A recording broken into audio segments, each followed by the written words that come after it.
जय जिनेन्द्र मित्रों। मानव खमावे पूरे जगत से पाप, विसरे न लिखे स्व के पाप। आत्म दुर्गति में भटके बेहोश, खामी बदले स्वभाव बदले, हो जाए आत्म की खोज, हो जाए आत्म की खोज। जय जिनेन्द्र। આજનો આપણો સબ્જેક્ટ છે લખવા માંડો તમારા દોષ, અંતરથી જાગશે તમને જોશ।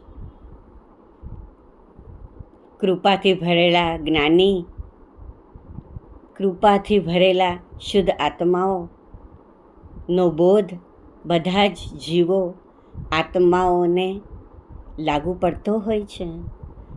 માનવના દોષ જોવામાં અને જાણવામાં કેટલો તલ્લીન થઈ જાય છે કે એનો આત્મા બનલીન થતો જાય છે।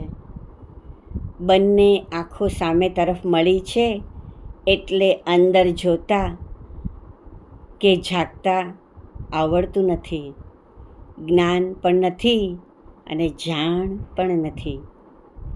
અંદરમાં સ્થિર થઈ કેમ ઝાંકવું? ગુણી ભગવંતોને આવા ઉત્તમ અમૂલ્ય સવાલો ક્યારે પૂછ્યા પણ નથી, એટલે માર્ગ અંદર જવાનો મળતો નથી અને મળ્યો પણ નથી, અને પોતે બહાર જ રહી ગયો।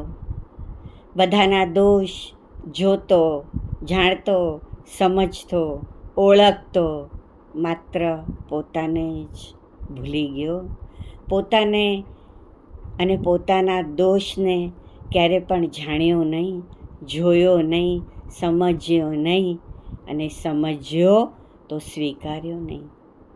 પણ કરુણા નિધાન, કરુણા કરીને સામેથી ચાલીને રૂડો માર્ગ બતાવીને મહા ઉપકાર કરતા હોય છે।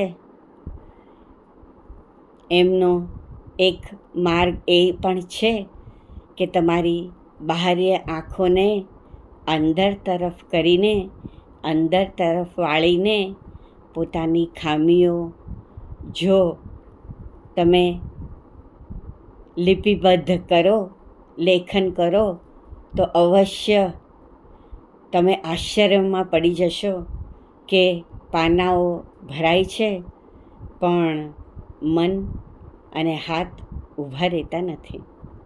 જો આ પ્રયોગ અમલમાં લેવાશે તો તમારો ભવરોગ જરૂરથી પકડમાં આવશે અને આવી જશે। સંસારમાં હોય કે પછી ધર્મમાં હોય, પ્રયોગો કરીએ તો જ તમે સફળતા મળે અને સફળતા સુધી તમે પહોંચી શકો। તો ભવરોગ દૂર કરવાનો સરસ, ઉત્તમ, સરળ ઉપાય ખામીઓનું લેખન છે।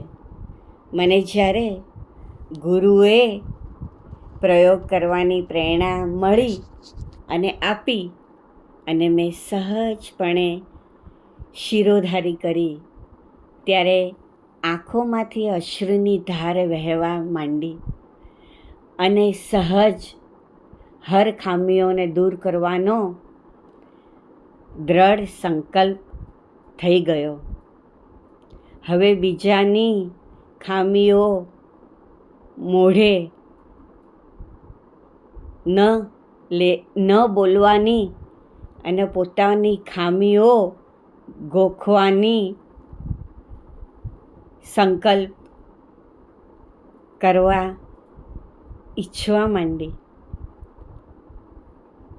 ત્યારે ગુરુએ બતાવ્યું, જણાવ્યું કે તે જ્યારે મને તારી ખામીઓ જણાવે છે, વંચાવે છે, ત્યારે ગુરુ એ મીઠી સ્મિત દીધી, અરે આટલી ઓછી ખામીઓ કાઢવાનું કામ તો જ્ઞાનીઓ માટે ડાબા હાથનું કામ હોય છે. સામાન્ય લોકોની ખામીઓ તો હજારો લાખોમાં હોય છે. ખામીઓ ખપાવવાની અને સદગતિની રેસમાં જીતી અને જીત મેળવી લો, એ જ અમોના તમને આશીર્વાદ છે. બસ આ જાણીને માહિલો આત્મા પ્રસન્ન થયો, નાચી ઉઠ્યો, ઝૂમી ઉઠ્યો અને બસ એક જ સંકલ્પ કરી બેઠો કે બસ ખામીઓને દૂર કરવી છે અને મારા પ્રભુને, મારા ગુરુને, મારા આત્માને નજદીક કરવો છે. માત્ર અંદર જ જોવું છે, બહારની નજરને બંધ કરવી છે. તો હે દેવાનું પ્રિય, જેવું કરવાના ભાવ અનેક ભક્તોને, શિષ્યને આવતા હોય છે, તમને પણ એવા આવે, એવા શુભ ભાવ સાથે તમારું શુભ હો, મંગલ હો, કલ્યાણ હો. અને અવશ્ય આપણી ખામીઓને લખવાનું, લેખન કરવાનું જરાય ભૂલતા નહીં. નથી કોઈને બતાવી, નથી કોઈને જણાવી, માત્ર આપણી પાસે રાખી અને સમયે વાંચી અને દૂર કરવી છે ખામીઓ. જય જી